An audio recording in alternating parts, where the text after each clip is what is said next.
Hey guys, so in this video, I want to talk about my experience in the modeling industry. Now, I've brushed on this topic in a few of my past videos, so I'll dive in deeper this time. And I'll start basically from the beginning. So I've been tall and thin my whole life, and I've always hated it until I started playing volleyball. Then I loved it because it was an asset. And then when I started modeling, it was also a positive. So I was scouted at this restaurant with my family in New Bedford, Massachusetts, when I was 15 years old. And it was to model for this store in downtown New Bedford called Calico. Shout out to Alyssa and John Alves and the fam. I would not have started modeling, at least when I did, if it wasn't for them. But know that I don't blame you guys for anything, because where this video is going isn't the most positive direction. But no, in all seriousness, I absolutely love the art of modeling.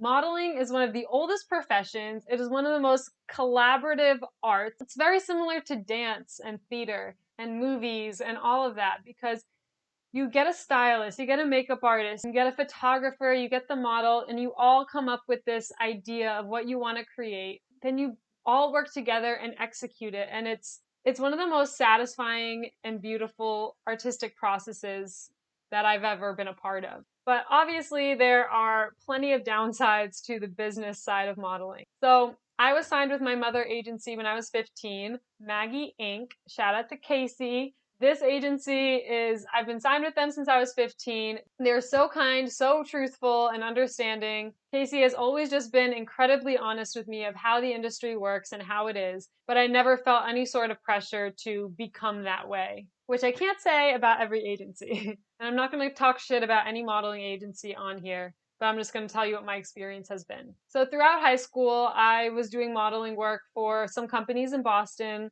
I was doing really well, and I felt like I just wanted to keep this momentum going, and I wanted to go right to New York. And that was actually the main reason I moved to New York, is because my main goal from the time I started modeling was, I want to be a supermodel. This is what I want to do. I'm going to do it. I'm going to do it. I'll be whatever weight they want me to be. I'm just going to get rich and famous, and I'll worry about being healthy after that. So I really had blinders on for all of this. And I just wanted to be the perfect model. I wanted to be the exact height that they needed, the exact measurements. I wanted to act the exact way they needed me to act. And I was consciously doing this. I knew that I was putting on this act of being this perfect model. And it was very intentional because I knew how to play the game, and I wanted to play the game until I got to the top of the game. So when I moved to New York, I signed with this big agency who a lot of top models are signed with them. That's all I'll say. And they loved me at first. Like, they were all over me. They took digitals of me that they loved. I'll actually put them up here. They sent them out to Calvin Klein. I got a call back for that. All of these amazing things were happening because of these digitals. Do you see my hip bones?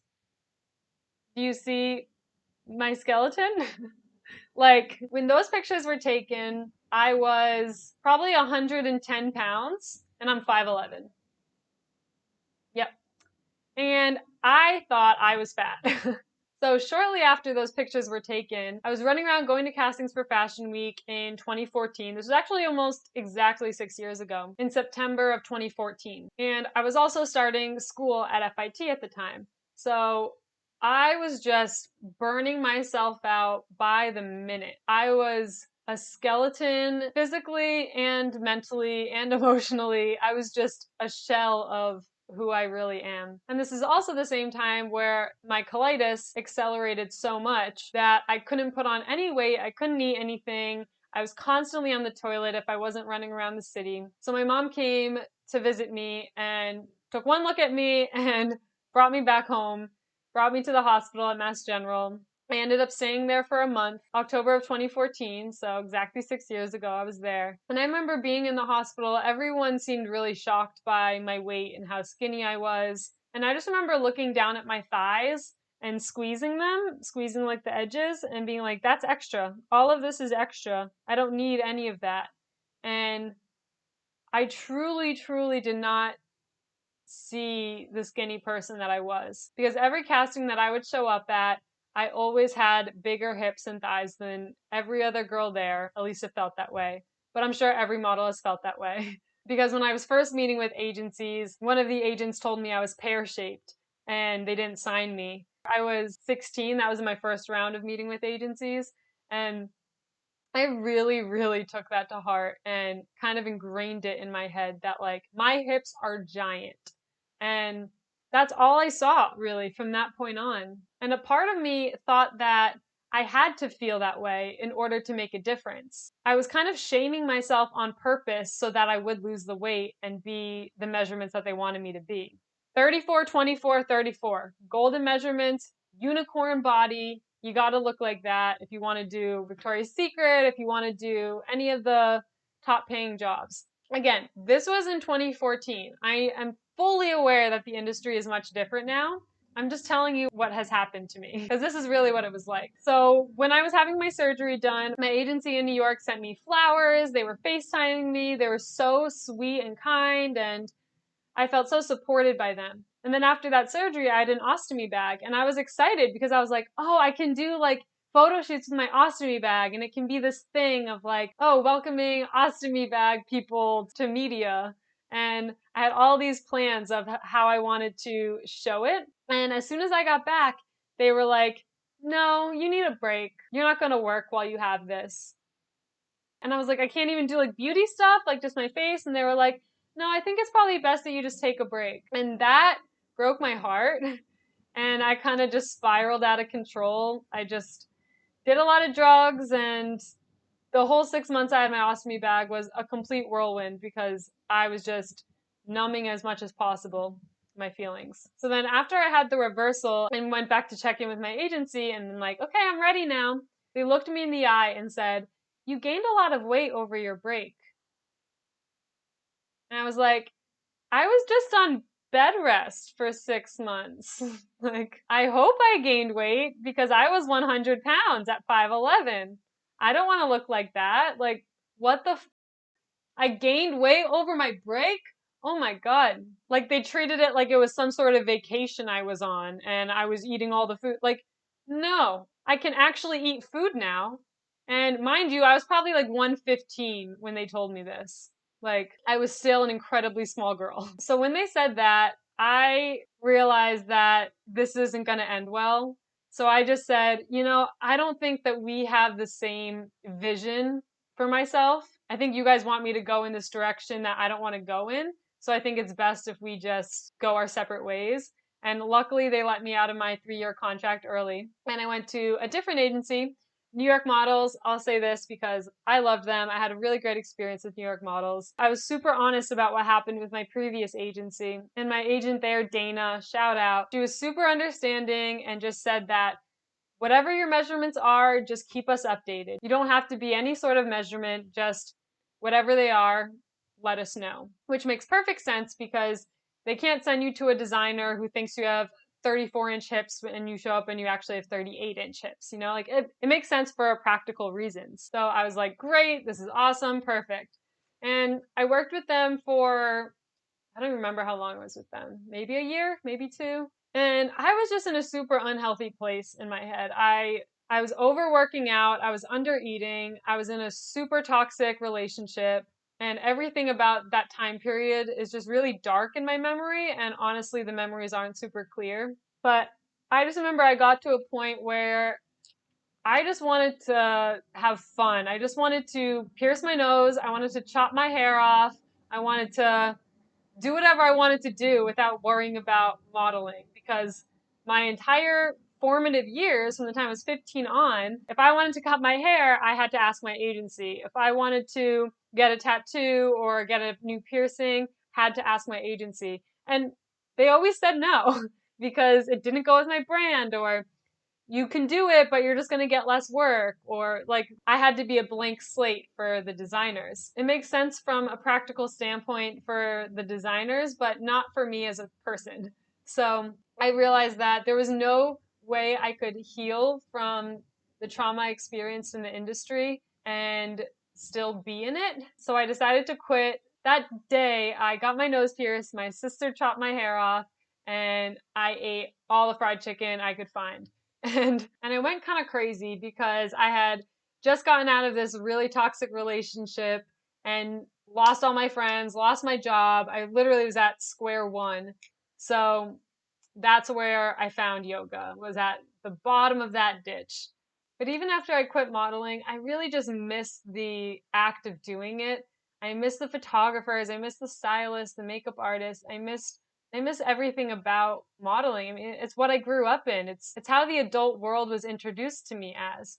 And once I got out of it, I realized how warped that world is and how they kind of bank on the models being really young and vulnerable and moldable so they can be convinced to stay in this perfect form for them. Just constantly having to worry about your measurements, your goddamn measurements. Like, I would have nightmares that my hips would be 40 inches, like literally. So, growing up in this industry where I felt like in order to succeed, I had to convince myself to literally shrink my body. And my self worth and my confidence were so incredibly low, but I would see the models who were at the top and they seemed like they had so much confidence. So, as a young girl, I straight up assumed that they were acting. So I started to act that way. I was like, oh, okay, I get it. You just have to act like you're super happy and bubbly, and that's how you get to the top. But no, that's how they genuinely felt. But it was so impossible for my brain to see that because of the low state that I was in. I thought it was impossible to actually be that confident and actually be that happy in yourself. I just assumed that they were acting. So if you know stuff about chakras, your solar plexus is in your stomach, and the feelings associated with that are self-worth and confidence. And I know how much I was beating myself up. I know how horrible my self-talk was. I know that I noticed how convenient it was that I had this chronic disease that made me not be able to eat, and not being able to eat made me really thin, and being really thin got me more jobs in modeling. And I know my brain was doing that for all those years that I was modeling. And I truly, truly think that I accelerated my disease. So this goes into my deep-seated guilt for having this chronic disease. And I know that this runs in my family. I know this is a genetic thing. But I also know that it's pretty unusual for someone as young as me to have the issues as severe as I had them. I've always really thought that being involved in the modeling world and just having my self-worth and confidence be bashed every second, whether it was externally or internally, I know that that played a role in why my disease got so bad and so fast. And I don't think it was a coincidence that the first time I went into the hospital and had my first surgery, it was my first New York Fashion Week. I think the stress and how hard I was on myself really just turned it into this thing that was so beyond my control. And I'm not positive that that's true. I'm not positive that's even helpful to say that, even if it is true. But I just really think that that's what happened. I think that the modeling industry that I grew up in was this beast of a machine that made money off of girls having a low self-worth and confidence in themselves. It just breaks my heart. I know I'm not the first person to say this. I know that this has been talked about many times by many people for years now, and I know that the industry is different. But I really wanted to make sure that I got my story out there also and share the connection that I think that modeling had with the acceleration of my disease.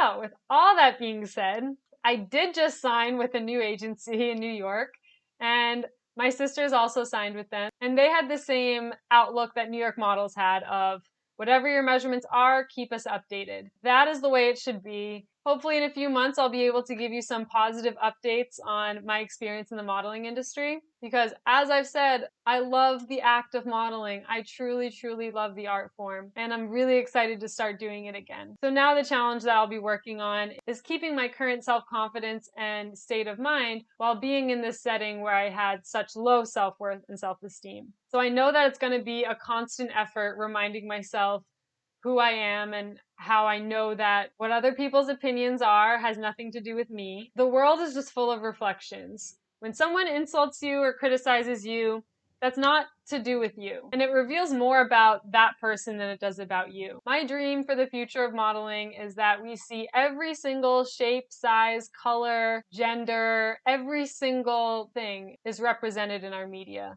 And that the goal of the modeling agency should be to make the models feel really positive about themselves and not break them down so that they submit to the measurements that they need to fit.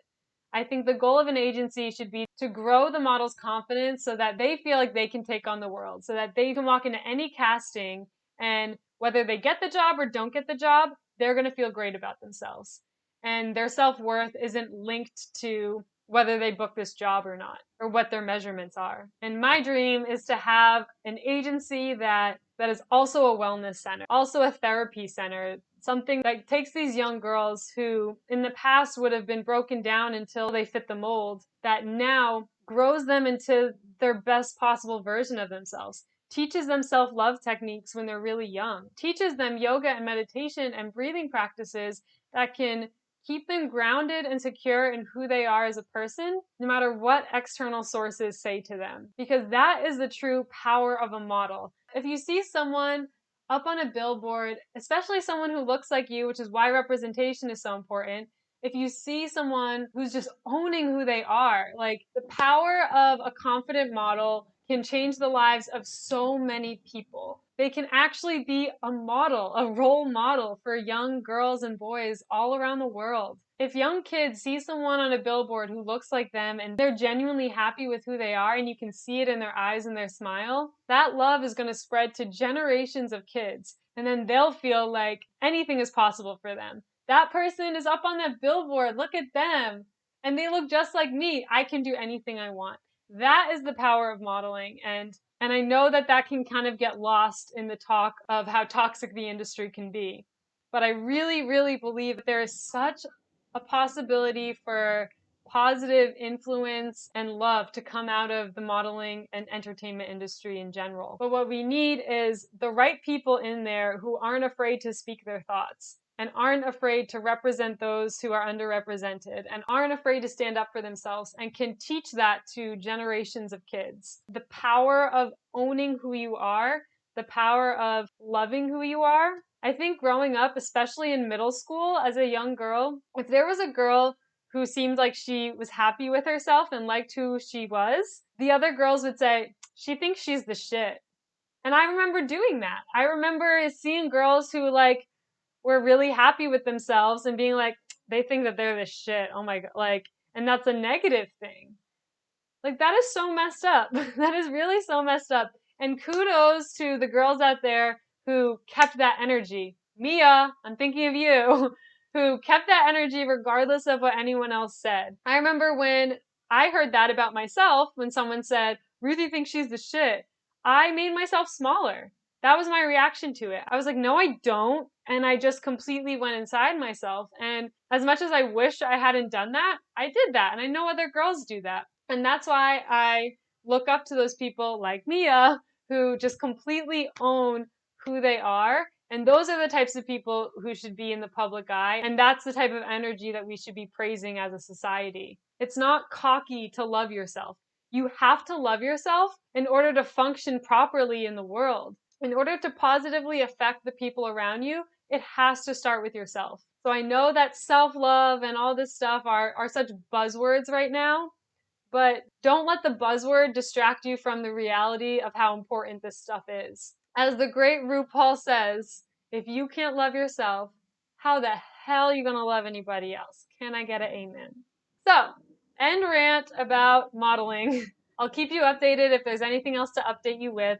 If you have any questions or comments, drop it below. Always feel free to send me a private message, blah, blah, blah. And yeah, make sure to like, comment, subscribe, ring the bell, get a notification anytime I make a new video, and I'll see you in the next one.